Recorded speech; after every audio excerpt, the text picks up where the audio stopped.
Hello dear students, welcome back to my channel physics SPC wave optics का एक question. A beam of light consisting of two wavelength 800 nanometer and 600 nanometer is used to obtain the interference fringes in young double slit experiment on a screen placed 1.4 meter away. If the two slits are separated by 0.28 millimeter, calculate the least important term है ये least distance from the central bright fringe, central bright maximum, where the bright fringes of two wavelength coincide. ठीक है, तो एक diagram बनाते हैं और diagram के साथ डाटा लिखते हैं। सॉल्यूशन, तो हमारे पास एक यंग डबल स्लिट एक्सपेरिमेंट्स है, तो उसमें एक स्लिट ले ली, एक स्क्रीन ली, उसमें एक स्लिट है। ये यहाँ पे एक सोर्स रखा है, ये सोर्स हो गया। इसके जस्ट सामने एक और स्क्रीन रखते हैं और उसमें ये जो है S1 S2 का मिड पॉइंट होता है। ये S1 है, ये S2 है, ये मिड पॉइंट है।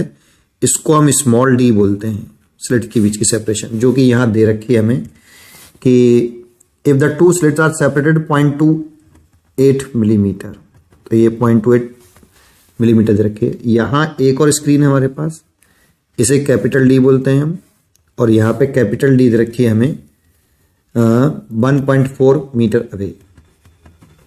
ठीक है, अगर हम यहाँ पे एक वेवलेंथ ले रहे हैं, एक बीम ऑफ लाइट ले रहे हैं जिसकी वेवलेंथ कितनी है 800 नैनोमीटर है ना, तो मान लेते हैं कि ये सेंट्रल ब्राइट फ्रिंज है B0, central bright fringe central point पे बनती है।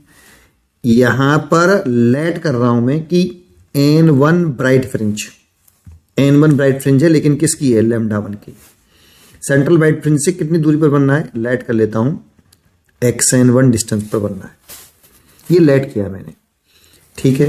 800 नैनोमीटर का जब मैंने कोई लाइट सोर्स जलाया तो सेंट्रल ब्राइट फ्रिंज से N1 bright fringe xn1 distance पर बनी। लेट किया मैंने, ये मैंने लेट कर लिया। अब इसको हटा के, इसको रिप्लेस करके मैंने दूसरा लाइट सोर्स जलाया जिसकी वेवलेंथ 600 नैनोमीटर है।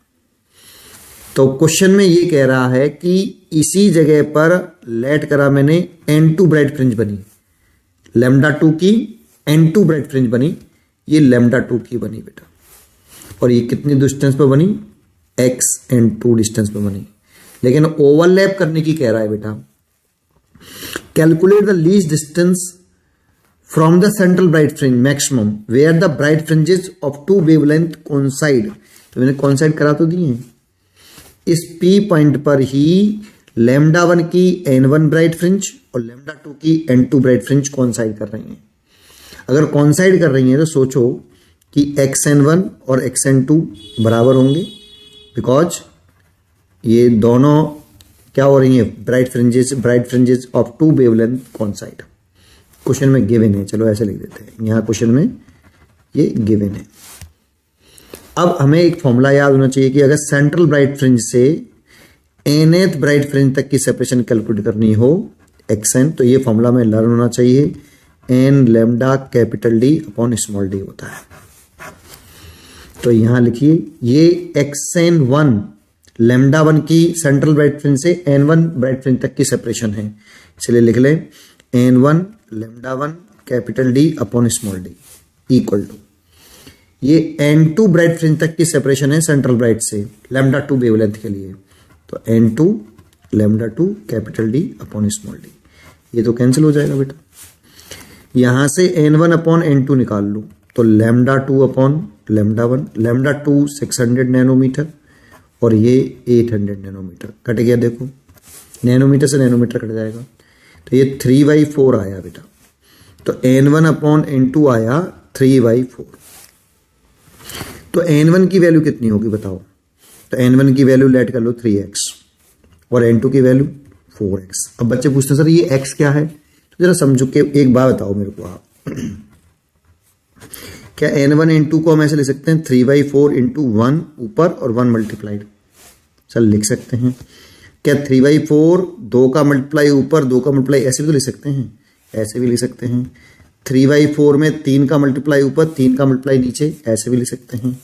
तो यहाँ पर ये जो 1 का मल्टीप्लाई किया ना, यहाँ पर 2 का मल्टीप्लाई किया, यहाँ 3 का मल्टीप्लाई किया, ऐसे ही एंड सो ऑन 3/4 में x का मल्टीप्लाई करके भी तो ले सकते हैं। ये सब इक्वल होंगे कि नहीं बताओ? इक्वल होंगे। तो n1 की वैल्यू हो गई 3x और n2 की वैल्यू हो गई 4x। इफ अगर मैं x की वैल्यू 1 बताऊं, जैसे यहाँ पे x की वैल्यू 1 है, तो n1 हो जाएगा 3 और n2 हो जाएगा 4। ये 3n1 लैम्डा 1 वाली ब्राइट फ्रिंज है, थर्ड ब्राइट फ्रिंज, और ये लैम्डा 2 की फोर्थ ब्राइट फ्रिंज, ये ओवरलैप कर रही है बेटा। ये लैम्डा 1 की थर्ड ब्राइट फ्रिंज और लैम्डा 2 की फोर्थ ब्राइट फ्रिंज एक दूसरे के ऊपर ओवरलैप कर रही होंगी। एक तो ये दोनों ओवरलैप कर रही होंगी। इफ अगर x बराबर 2 रख लें तो n1 की वैल्यू आएगी, यहां पर 2 रखेंगे तो 6 लैम्डा 1 की 6, और n2 बराबर अगर हम यहाँ x बराबर 2 रखेंगे तो 8 लैम्डा 2 की 8। मतलब लैम्डा 1 वेवलेंथ की 6 ब्राइट फ्रिंज और लैम्डा 2 वेवलेंथ की 8 ब्राइट फ्रिंज भी कोइंसाइड कर रही होंगी।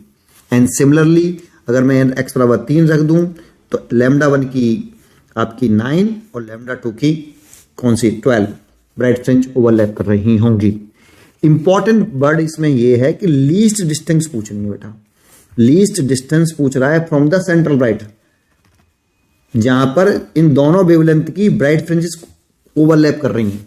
तो बेटा सबसे लीस्ट तो 3 और 4 होगी ना। पहले अगर क्रम देखते हैं तो सेंट्रल ब्राइट के बाद फर्स्ट ब्राइट, फिर सेकंड ब्राइट, फिर थर्ड ब्राइट, फिर फोर्थ ब्राइट, फिर फिफ्थ ब्राइट, ऐसे बनता है, ऊपर की तरफ चलता जाता है।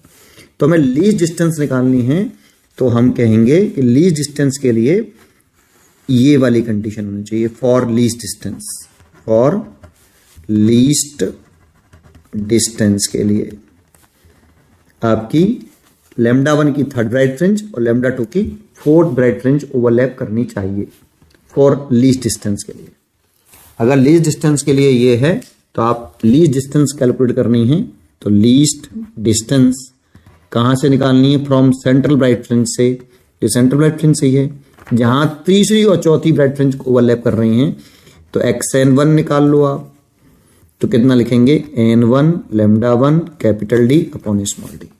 अब n1 जो है आपका लैम्डा 1 वाला लिया मैंने तो 3, तो n1 की वैल्यू 3 और लैम्डा 1 की वैल्यू है 800 नैनोमीटर है, उसे चेंज कर लें -9। कैपिटल D देखें तो 1.4 मीटर दे रखा है, ऐसा सिस्टम नहीं है, लेकिन ये मिलीमीटर में दे रखा था, तो इसे चेंज करना पड़ेगा 0.28 इंटू 10 की पावर -3 मीटर। तो 0.28 10 की पावर -3 मीटर। अच्छा बच्चे के आंसर xn1 क्यों निकाला आपने? xn2 भी तो निकाल सकते थे, बात एक ही है भाई, बराबर है ना दोनों। आप अगर xn2 लिखोगे तो n2 lambda 2 capital D upon D लिखोगे, n2 की वैल्यू 4 लिखोगे और लैम्डा 2 की वैल्यू 600 लिखोगे, कैपिटल D की वैल्यू और स्मॉल d की वैल्यू ये रखोगे। सॉल्व करोगे तो दोनों से आंसर बराबर ही आएगा। किसी एक से कर लो, मैं ऐसे कर लेता हूँ। जैसे इस पॉइंट को उठाएंगे तो यहाँ 10 हो जाएगा, इस पॉइंट को उठाएंगे तो यहाँ 100 हो जाएगा। 14 से ये 14 से ये 2 बार कट गया, 2 से ये वाला 400 बार कट जाएगा, और इस 0 से ये वाला 0 एक काट लिया। तो यहाँ देखें हम तो ये आपका 1200 आ गया, और ये 10 की पावर, देखो ये 10 की पावर, एक 10 ये भी है, इसे मत मिस करना, इंटू 10 की पावर -8 हो जाएगा। ये 10 और ये 10 5 के 9। यहाँ से अब 12 लिखें इसको। अच्छा 1 + के 3 और है ये वाला, अभी ये वाला भी -3 तो ऊपर जाएगा तो +3 हो जाएगा भाई। तो 1200 इंटू 10 की पावर -5 इतना मीटर। तो 12 2 0 और शिफ्ट कर दें उधर ऐसे, तो 12 इंटू 10 की पावर -3 मीटर, इसे लिख सकते हैं मिलीमीटर में। तो 12 मिलीमीटर।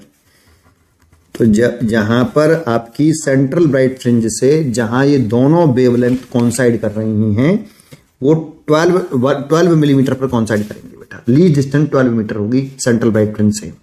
तो ये इसका आंसर है बेटा, ये लीस्ट डिस्टेंस आ गई बेटा आपकी सेंट्रल ब्राइट फ्रिंज से, जहां दोनों वेवलेंथ की ब्राइट फ्रिंजेस ओवरलैप करेंगी। 12 मीटर होगा। पढ़ते रहिए और खुश रहिए।